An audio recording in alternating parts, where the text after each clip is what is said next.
মধ্যপ্রাচ্যে আবারও নতুন করে উত্তেজনা ছড়িয়ে পড়েছে। যুক্তরাষ্ট্র ও ইরান শান্তি আলোচনার পথে এগোতে চাইলেও ইসরায়েল দৃশ্যত আরও কঠোর অবস্থান গ্রহণ করেছে। ইসরায়েলের প্রধানমন্ত্রী বেনিয়ামিন নেতানিয়াহু হুঁশিয়ারি উচ্চারণ করে বলেছেন, প্রয়োজনে ইরানকে সম্পূর্ণ ধ্বংসের পথে ঠেলে দিতে প্রস্তুত তিনি।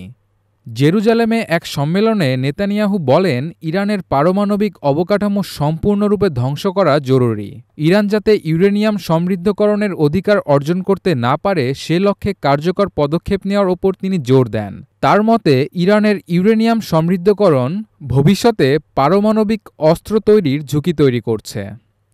এদিকে সম্প্রতি ওমানে যুক্তরাষ্ট্র ও ইরানের মধ্যে পরোক্ষ আলোচনায় তৃতীয় দফা সম্পন্ন হয়েছে। পর্যবেক্ষকরা বলছেন, আলোচনা ফলপ্রসূ হতে পারে, তবে মার্কিন প্রেসিডেন্ট ডোনাল্ড ট্রাম্প তুলনামূলকভাবে নরম অবস্থান নিয়েছেন। তিনি বলেন, আমরা যুদ্ধ চাই না, বরং আলোচনার মাধ্যমে একটি সমাধানে পৌঁছাতে চাই।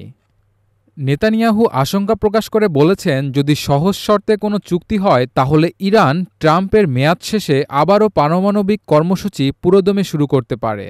যদিও ইরান বরাবরই দাবি করে আসছে তাদের পারমাণবিক কর্মসূচি সম্পূর্ণ শান্তিপূর্ণ উদ্দেশ্যে পরিচালিত হচ্ছে, তবে সাম্প্রতিক তথ্য অনুযায়ী ইরান 60% পর্যন্ত ইউরেনিয়াম সমৃদ্ধ করছে, যা অস্ত্র তৈরির পর্যায়ে উল্লেখযোগ্য অগ্রগতি।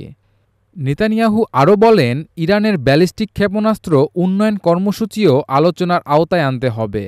তার মতে, একটি খারাপ চুক্তি কোনো চুক্তি না থাকার চেয়েও বিপজ্জনক। এদিকে ইসরায়েল যুক্তরাষ্ট্রের সঙ্গে কূটনৈতিক তৎপরতা বাড়িয়েছে। ইসরায়েলের কৌশলগত বিষয়ক মন্ত্রী রন ডারমার সম্প্রতি যুক্তরাষ্ট্র সফরে গিয়ে বাংকার বাস্টার বোমা ব্যবহারের বিষয়ে আলোচনা করেছেন বলে জানা গেছে। ইসরায়েলের ধারণা, যুক্তরাষ্ট্র যে সম্ভাব্য চুক্তির দিকে এগোচ্ছে তা ইসরায়েলের নিরাপত্তা উদ্বেগ পুরোপুরি দূর করতে পারবে না।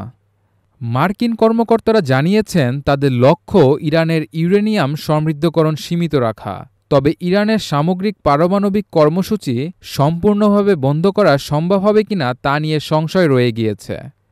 মার্কিন প্রতিনিধি এস্টে উইটকপ অবশ্য জানিয়েছেন, কোনো চুক্তি হলে তা ইরানের সমৃদ্ধকরণ ও অস্ত্রায়ন উভয়কেই ঠেকাবে। এদিকে ইরানের ঊর্ধ্বতন কর্মকর্তা আব্বাস আরাকচি স্পষ্ট জানিয়ে দিয়েছেন, ইউরেনিয়াম সমৃদ্ধকরণ ইরানের সার্বভৌম অধিকার এবং এই ইস্যুতে কোনো আপোষের প্রশ্নই ওঠে না। বিশ্লেষকরা সতর্ক করছেন, যদি আলোচনায় অগ্রগতি না হয় তবে মধ্যপ্রাচ্যে আরেকটি বড় ধরনের সংঘাতের ঝুঁকি তৈরি হতে পারে, যার প্রভাব পড়বে বৈশ্বিক রাজনীতিতেও।